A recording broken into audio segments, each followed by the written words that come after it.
साल था 1965। एक ओर पाकिस्तान से भारत के ऊपर गोलियां दागी जा रही थीं और दूसरी तरफ देश के भीतर भूख से जंग चल रही थी। 2 साल से बारिश नहीं हुई थी, सूखा पड़ रहा था। हालत ये थी कि जब तक अमेरिका से जहाज गेहूं लेकर भारत के तटों पर नहीं पहुंचते थे, तब तक भारत के घरों में चूल्हा नहीं जलता था। इसे कहते थे उस वक्त की शिप टू माउथ इकोनॉमी। उस वक्त अमेरिकी राष्ट्रपति लिंडन जॉनसन ने भारत का हाथ मरोड़ना चाहा। धमकी दी कि अगर भारत और पाकिस्तान का युद्ध नहीं रुका तो PL 480 के तहत गेहूं बंद कर देंगे। वो जो गेहूं भेज रहे थे वो था मिलो। अमेरिका में वो सुअरों को खिलाया जाता था।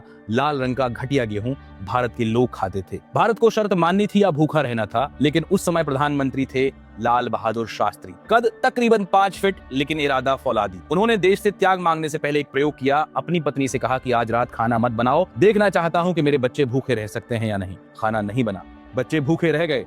शास्त्री जी को जब यकीन हो गया कि मेरा परिवार ये भूख सह सकता है, तब रेडियो पर आकर देश से कहा कि हफ्ते में एक दिन एक वक्त का उपवास रखिए। पूरा देश मान गया, एक सुर में मान गया अपने प्रधानमंत्री की बात। पूरा देश सोमवार को भूखा रहा ताकि हम अमेरिका के आगे ना झुकें। अब फ्लैश फॉरवर्ड में आते हैं मई 2026 में।